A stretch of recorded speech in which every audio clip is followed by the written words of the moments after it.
We're driven by the search for better. But when it comes to hiring, the best way to search for a candidate isn't to search at all. Don't search, match with Indeed.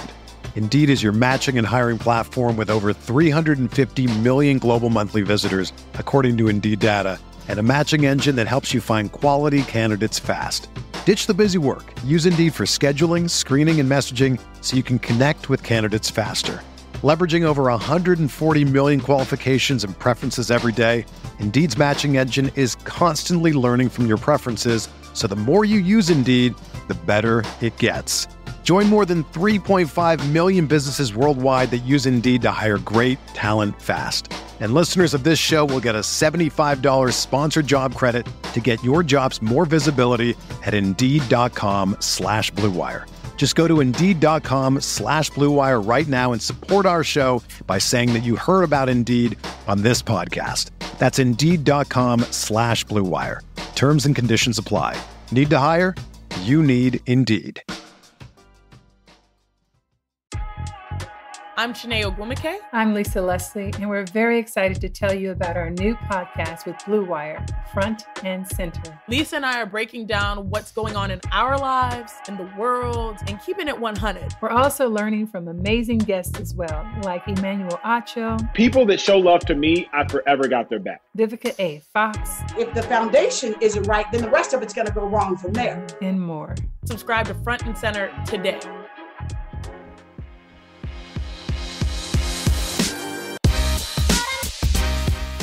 You're now listening to the California Golden Bearcast, a part of the Blue Wire Podcast Network.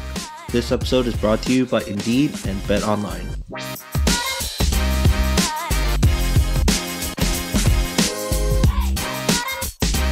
What is up, everybody? Welcome back to another episode of the California Golden Bearcast, a part of the Blue Wire Podcast Network. Rob, my man, what is happening? We are recording Friday night, this emergency podcast, because of all the drama that ensued in the Pac-12 conference. It isn't college football if there isn't drama in the Pac-12. My PlayStation 5 is waiting for me, but there's more important things that we got to talk about. So we're here. Drama. We're here to talk about the drama. Ain't no Korean drama in this thing, man. It's like it's pure like daytime, like General Hospital, like Days of Our Lives type. This is a soap. This is a soap. Yeah. This is a soap, right? Yeah, this is soap. This is definitely a soap. Just, you don't know who's walking through the door, but you know it's not good. They did brain surgery and swapped out his brains, and now he's a totally different person. Like that's it's COVID-19. It's like, who's walking through the door?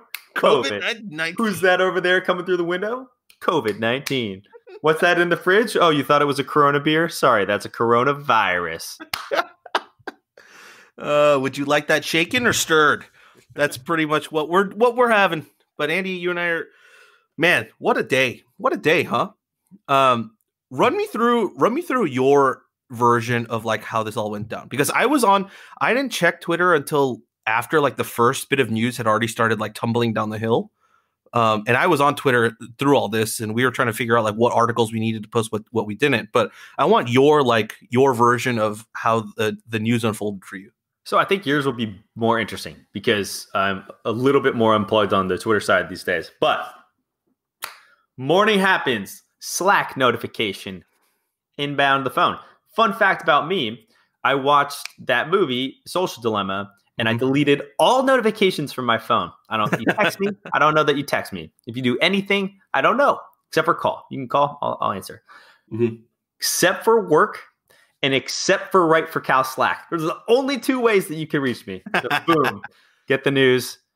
ASU game is canceled.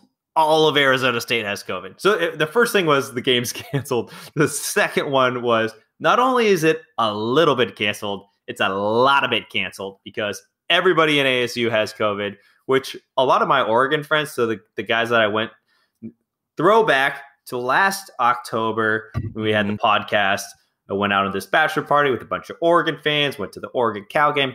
All right, still talk to all those guys. Send them that because they think our season's hilarious so far, which it is. And they're like, that's the least surprising news I've ever heard, ASU getting COVID. Thought it was a pretty good line, so figured I'd share it here. And then I went to go live my life.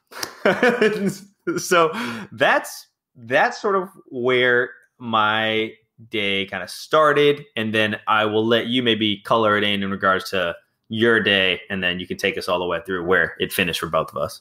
Yeah. So my day didn't start off until we officially got the news from the athletics department that the ASU game was canceled.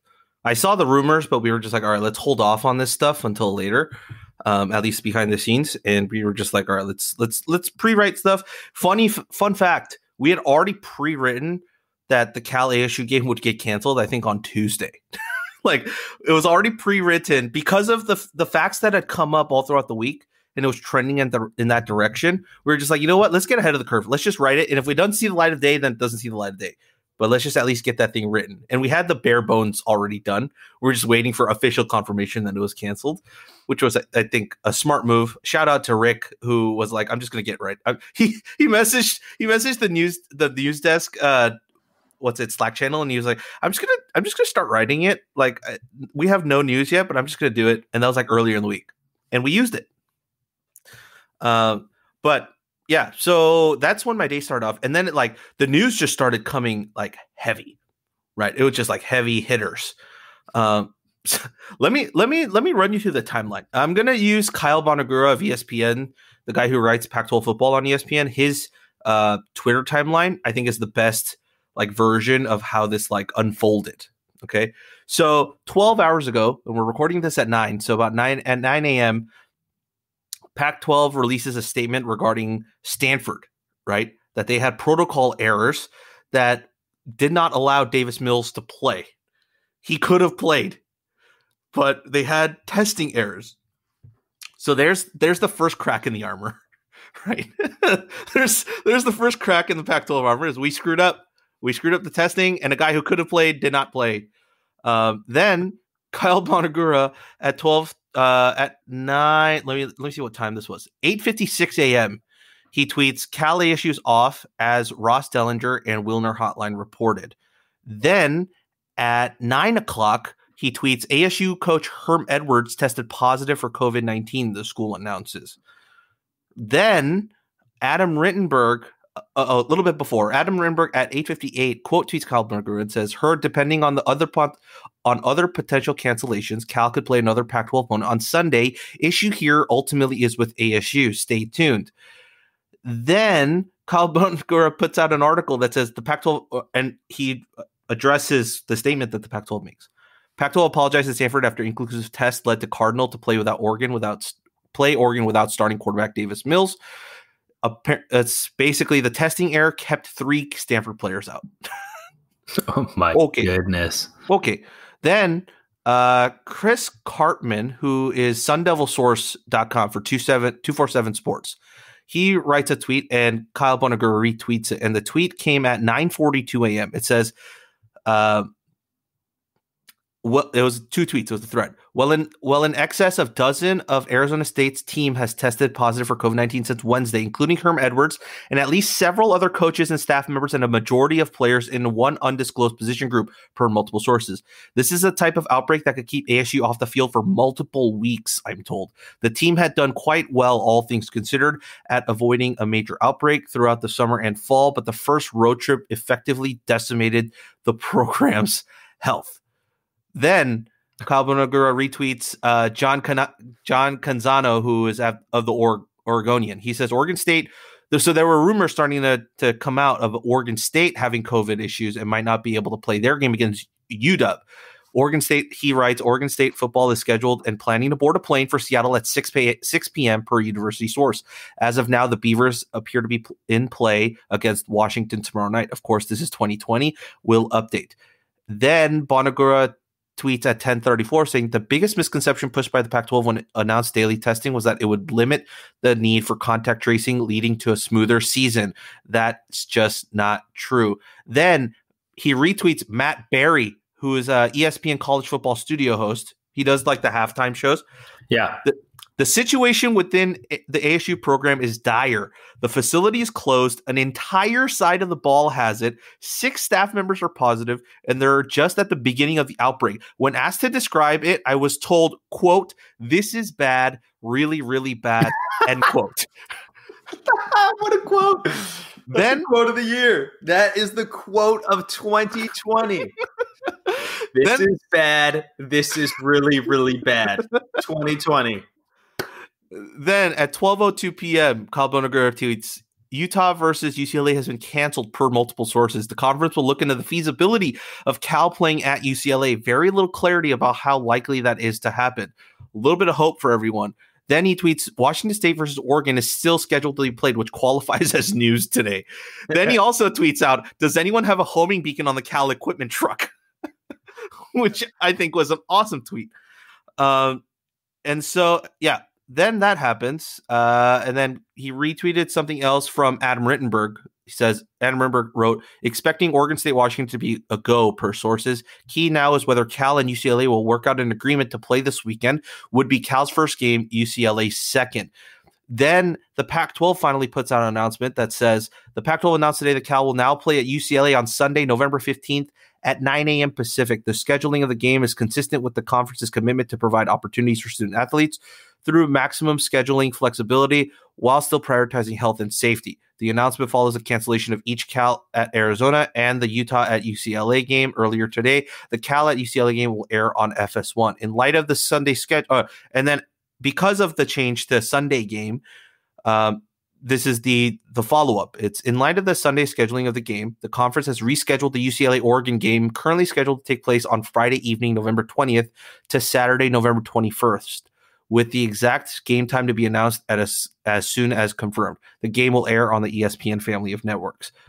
That was at 1:36 p.m. Then, I didn't read this tweet, but apparently at 1:40 he tweeted out, Utah AD Mark Harlan doesn't foresee the Utes canceling the season. Will continue to push forward. They still have yet to play a game this season. Okay. 7. Okay. And then here's where it starts to get crazy. 1:24.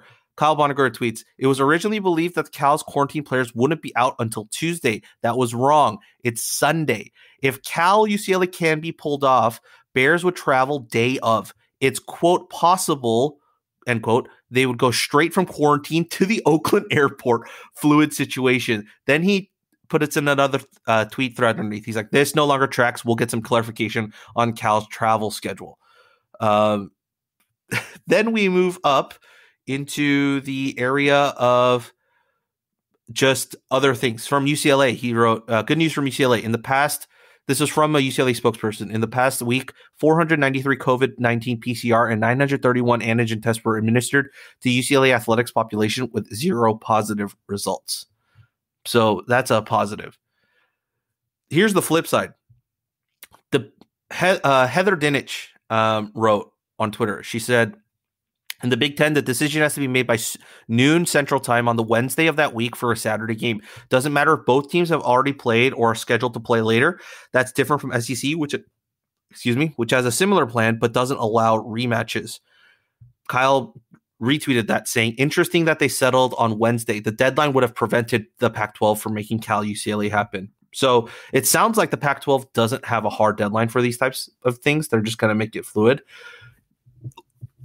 I mean, in a weird way, it worked out perfectly for the Bears and UCLA because Cal was going on an away game, right, to ASU. UCLA was hosting Utah. And the biggest issue is sending the equipment truck, which there is a video on Twitter by Norman Moe, who's part of the athletics department. And it's a drone footage of the truck leaving Memorial Stadium earlier this afternoon. And, you know, that trip down to LA is, even with a truck, 10 hours at most, I'd say, even going at a low speed. So way faster. Easy. Yeah. So it's plenty of time to get there. Like, distance wasn't an issue. What? Look, I don't mean we have better conversation than what I'm about to say, but just to kind of say it, like, if people are wondering, oh, why doesn't Andy have Twitter? Well, because that. How would I have ever worked during any of that? It would have been 2:00 and I would have done zero. Refresh. Trying to figure out. So that's that. But holy hell, what a day. And there's going to be football. Maybe. Yep. Maybe. Yep. 9 a.m. on Sunday. Yeah. Yeah. 9 a.m. on Sunday. I mean, we have a full 24 hours before that happens. Anything can happen. Things are bad. It's very, very bad. I texted a buddy that I know on the team, right? And I said, "What a freaking Friday, Jeebus." And he goes, "Right? Emotional roller coaster." That's it. That's the end of the sentence. Man. And then I think the emotional roller coaster too was in the Cal fans that I was talking with was like, oh man, football on Sunday. Yes. Like I don't watch a ton of the NFL. So it's like, yes, we get to watch Cal football Sunday. And then none of us seemingly had looked at the fact that it was 9 a.m. So then there was like this after effect of like, oh shit, it's at 9? And everyone being like, oh, damn it. But, I probably will try to wake up. It's actually really unfortunate. It's right. Damn, I didn't even think about that.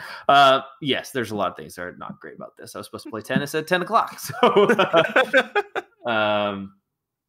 but all things being considered, Cal plays UCLA Sunday. Pretty favorable matchup for us as a first game.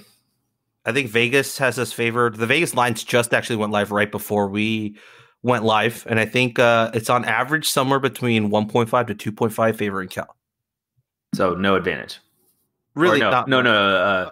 Slight advantage. All right. Slight advantage. But yeah, I mean, I think I would probably put the line somewhere at 4 to 5 if this was a vacuum and I just saw the two teams playing. It's just that you have a day and a half to prep. Dude, I think Vegas is literally just throwing their hands up being like, what? How do you put a line on that? How do you put a line on that game that's 2 days to prep? You see like quotes like Gal's contact tracing like may have to arrive Sunday morning. Like the person in Vegas is like, what? how am I supposed to do this? Yeah, it's crazy. Absolute insanity. Absolute insanity into like just the sheer pandemonium. I mean, it's just I feel like baseball is very lucky to have completed a season. So to all those Dodgers fans that were able to see that fake championship, congratulations. Saman's listening to this somewhere, just like cackling. Like I can see him like next to a fireplace, like cackling as he just has like a whiskey on rocks on in his hand. Like Adams is gonna be pissed. Yeah.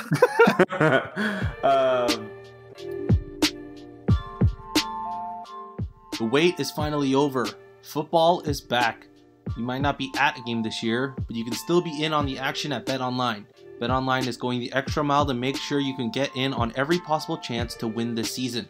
From game spreads and totals to team, player, and coaching props, BetOnline gives you more options to wager than anywhere else. You can get in on their season opening bonuses today and start off wagering on wins, divisions, and championship futures all day, every day. Head to BetOnline today and take advantage of all the great sign-up bonuses. Don't forget to use the promo code BLUEWIRE at betonline.ag. That's BLUEWIRE, all one word. BetOnline, your online sportsbook experts. Even though sports had a break, your business didn't. You have to keep moving, and that makes hiring more important than ever. Indeed is here to help. Indeed.com is the #1 job site in the world because Indeed gets you the best people fast. Unlike other sites, Indeed gives you full control and payment flexibility over your hiring. You only pay for what you need, you can pause your account at any time, and there are no long-term contracts. Plus, Indeed provides powerful tools to make your search that much easier. Like sponsored jobs, which are shown to be 3.5 times more likely to result in a hire. With 73% of online job seekers visiting Indeed each month, Indeed is going to get you the important hire you need, just like they have for over 3 million businesses. Right now, Indeed is offering our listeners a free $75 credit to boost your job post, which means more quality candidates will see it fast. Try Indeed out with a $75 credit at Indeed.com/BlueWire. That is their best offer available anywhere. Go right now to Indeed.com/BlueWire. Terms and conditions apply. Offer valid through December 31st.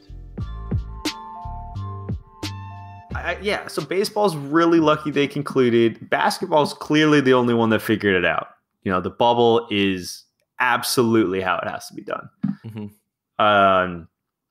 And then the Pac-12 did a good job. Like, I think they did a good job by canceling it. Where things went wrong was in seeing it. It was like a false positive for all of us. We're like, oh, look at, we're watching college football. We're seeing A&M play. We're seeing fans in the stand. We're seeing Florida. We're watching Dan Mullen say, oh, like, I want fans in our stands too. I want a packed stadium. I want it full, because that's why we lost against A&M. Right. So I think you see these things and you're like, oh, things are getting better. The case counts are coming down. And then we ignore reality because in some senses we want this. We all want this really badly. And then you bring it back because you're like, oh, look, it can be done. And was it 3-4 weeks later? And you're like, yeah, no. I mean, even earlier than this, because we're ignoring like what's been happening in the Big Ten too. Wisconsin for like the last 2 weeks, right? Right. So, and then a lot of the games this weekend. So in the SEC as well. So and then Trevor Lawrence, you have your star player of college football, Heisman favorite. He's out with COVID, no timeline to return. So truly an explosion of cases across college football. That just kind of show that it was a poor decision to even try and bring it back. And like, I'm sitting here like, dude, just move it to the spring. Like, just move it to the spring. Like, all right, we tried. Like, dude, I'm worried about her, man. Like, I'm sending all my best down there. I'm worried about those staff because you and I talked about it. It's not about the players. I mean, we care about the players, and the players should care about this. We don't know what it's going to do to people long term. So it's not like you can just get it because you're young and you're going to move through it. It's not the mentality to have. But for somebody like that, and then you have Herm, who has a family, who has kids, who has wife, like, who's not a spring chicken anymore either, right? Right, like, who's older, he's in a high risk demographic, and isn't going to get the same experimental. Like, is Herm going to be able to get this access to experimental drugs that Trump or Chris Christie got?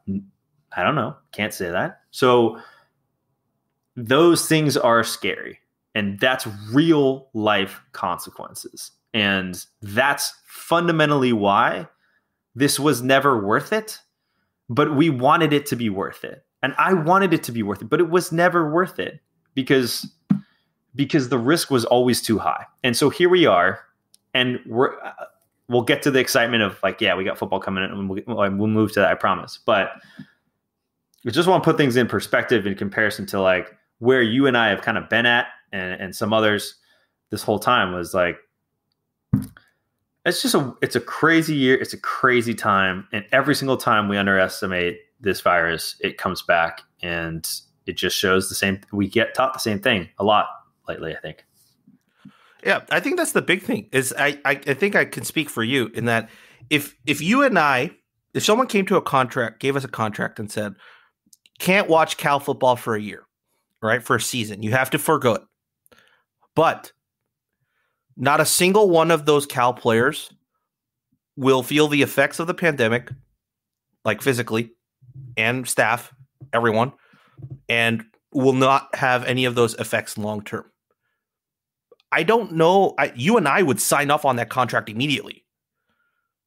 I don't know how many fans wouldn't if you were given that. And that's kind of, I understand that's kind of extreme, but that's kind of how we have to go with such an unknown factor here. Right.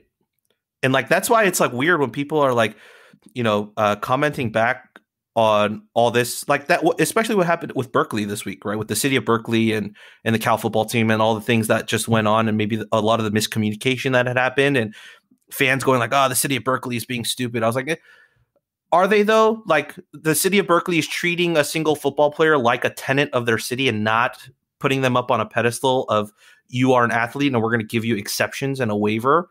Is that a bad thing? Like, I understand we all want football. If I dare say, some of us might need football, right? Might need college football. Yes. Yeah. But I think a lot of us are also willing to forego it if it meant we can guarantee the safety of human beings. I think that's bottom line, period. But it seems like some people are not. So clearly not by some of the responses I've gotten on Twitter. So, it's a weird place. It's an absolute weird place. And the one thing I hated from this past week was watching that Notre Dame Clemson game and seeing Trevor Lawrence on the sideline with his mask down, talking to his teammates, and underneath the chyron reads out for second game after testing positive for COVID-19. That's the label. Yeah. Like, what type of image does that send? Right? And man, I'm getting all worked up here for no reason. No, it's good reason. It's good reason. I think that's good energy. I agree.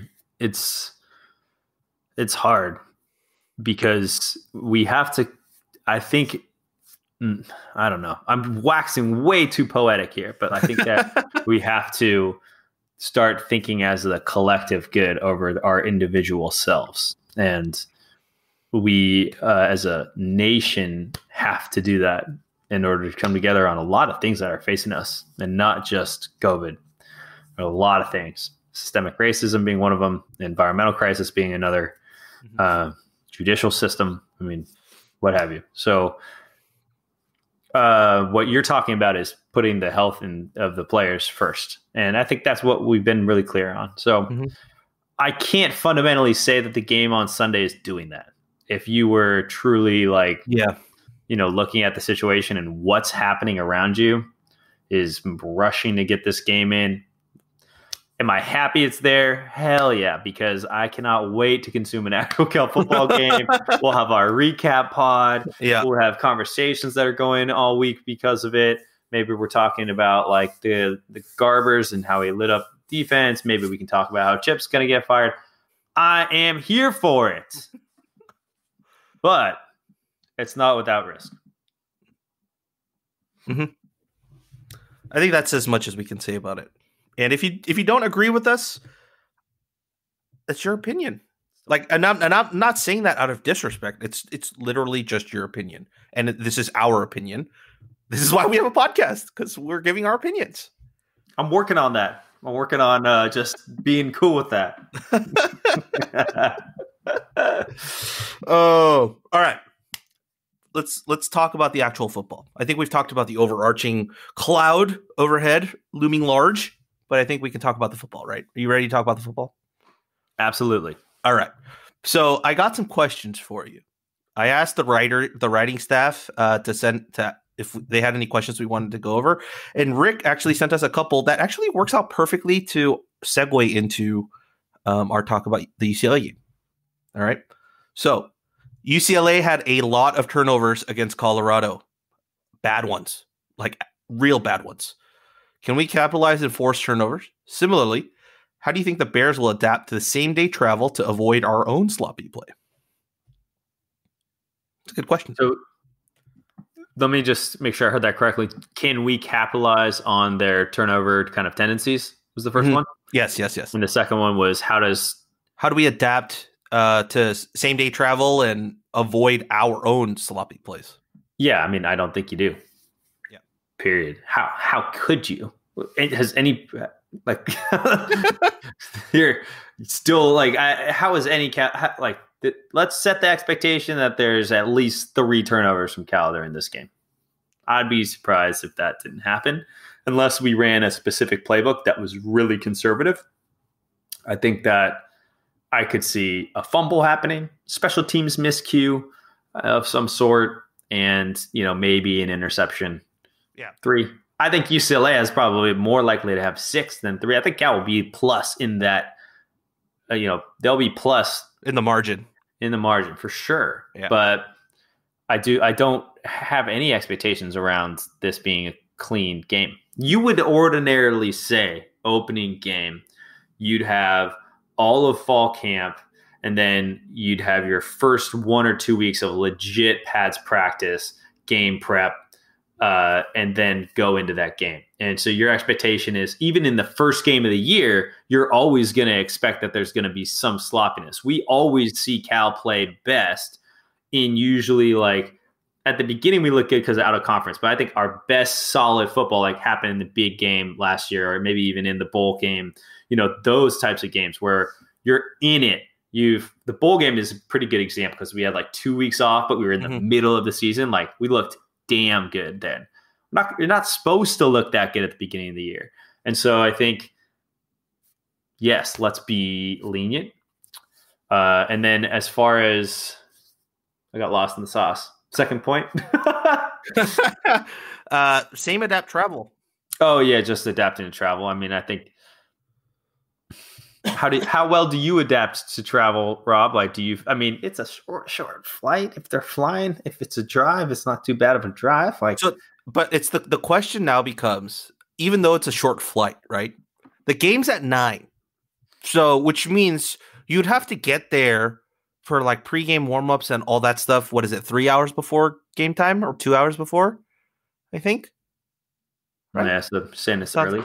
Yeah, sound about right, right? So like let's just say that you're planning to be at the stadium by 7. That means you need to get on a plane that at least leaves by 6 a.m. Do you remember what it was like in college? I mean, I would just get on the plane and sleep and then wake up. But I would pull like 4 hours of sleep. Yes, I know. I get up that. At 6:45 in the morning, drive to Tahoe and go snowboard for an entire day and drive back. And those days are long behind us. And I was like, oh, we're back just in time to start drinking again. So I think they'll be all right. But I mean, okay, shades of Maryland, maybe, like sleepy, sloppy, for sure. What do you think? No, I think that's perfectly. That's the point I was trying to make. Is they might not be like absolutely like tired or like anything, but it kind of throws off like even your sleeping rhythms because you're gonna be up like way early in the morning, like getting ready. Like they didn't plan and sleep like as if they were gonna play a 9 a.m. game this week, right? Like this is Friday and they decided to play a 9 a.m. game in 48 hours, less than 48 hours, like 36 hours. So like it's just getting all that stuff. Do I think the coaching staff will get them ready and like mentally and have the game plan and everything all set? Absolutely. But if this was game 2, if we had actually played Washington last week and this happens in game 2, I wouldn't be as worried. It's just this is our first game. Mm-hmm. They had the entire week of last week to prep, and then they had the letdown of like the Washington game getting canceled. And then now they have to like build that back up, and then they thought it was canceled, and then they're like getting a second game in. Yeah, Coin's gonna be hype. Yeah, I can't wait to watch. Yeah, some dudes are gonna light people up, right? It's for a fact that these guys, I can't think of another good metaphor, so I'm gonna just say it's a caged animal. Like they're raring to go. They want to get out there, right? They're like they wanted football last Saturday so badly. They didn't get it. They thought they were going to get football tomorrow. Did not end up happening, but they get their chance on Sunday. Like they're going to do everything in their power to get onto that field on Sunday. And oh my goodness, I'd be scared if I was UCLA.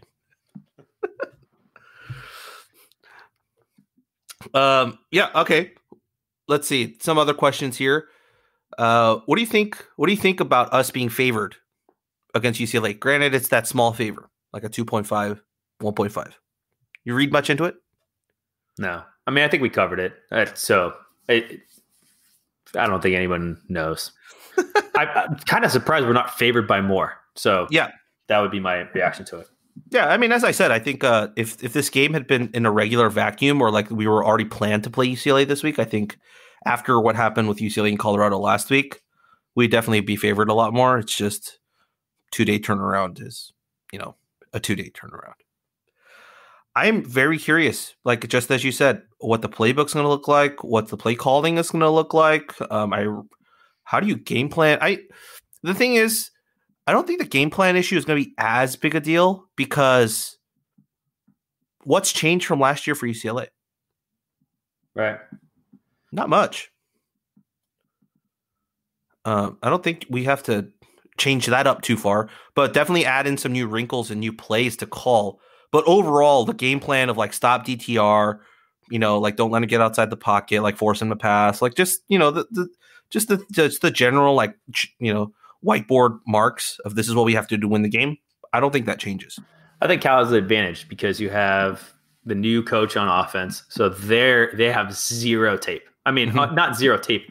They have zero tape of Cal's offense and in this form versus what they could, if it was still Bo, they'd be like, oh yeah, they'd have the same reaction that you just had. They can look at the NFL and be like, oh, okay, maybe it's going to be this, maybe it's going to be that, but you don't really know. So I think they're going to be guessing more than we are. Yeah. I mean, heck, we don't even know. We have no idea what Bill Musgrave's play calling or playbook even looks like when they go onto the field. Somebody's going to get a pick six by only using their pinky finger and crawling to the end zone. Something like I heard somewhere that was going to happen. Some dude predicted it. He's been quite spot on with his prediction so far this season. I think, it might be coming. Who knows? But yeah, any other thoughts regarding the UCLA game, Andy? No, my only one is go Bears. Let's win and let's go 1-0 on the season and carry that to the playoff. To the Pac-12 championship game.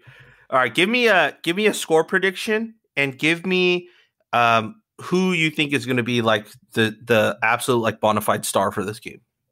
42-21 CBJ bona fide star. Dark runner up Garbers. Okay. I'd probably have to go. I'm going to go 35-17. I don't think we get to 40 points, but I think we catch fire late and we just start ramping up the score. And then I think the bona fide star for me in this game is going to be Coin Dang, and follow up, I think, close dark horse is Chase Garbers. I think Coin Dang is going to have one of those games where he's like 13 tackles and like 2 sacks, like a pass deflected. Like he's just going to go nuts. But then, Chase could easily he could easily have an Ole Miss game here, right? It could be that type of day. So, 9 a.m. on a Sunday, man. Now I'm just grappling with the fact that I got to tell my parents can't play tennis with them. Let me just check the Twitters to see if we got any other questions. But in the meantime, I don't think we got anything. So, yeah, we can wrap up. This is our emergency pod. We talked about most everything that we needed to do. Is there any other thing you wanted to go over? We did it in an emergency. We did it in an emergency. Done. Yeah, it was done. Well, that's it for the Golden Bearcast. If you're listening to us, you already found us, so I don't need to tell you where we're located. But all our written stuff is all at rightforcalifornia.com. We're doing live streams for watch along, so you can actually watch along if the game actually happens. 9 a.m. on YouTube, on Twitch, on Periscope. Can have us up.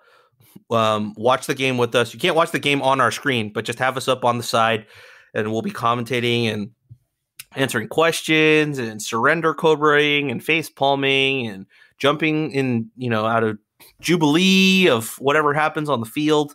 We'll deal with all of that together as a fan base. So join us for that. You can find the link on rightforcalifornia.com or go to youtube.com/rightforcalifornia and make sure to subscribe and set your alerts so you know when we go live. But other than that, that's it. That's all, folks. Check us out. Yep. On Twitter. Yep. On Instagram. Yep. Maybe. Apple Podcasts. Anywhere you get your podcasts. Boom. And Rob, I will see you on Sunday. Yep. And as always, go Bears. Go Bears.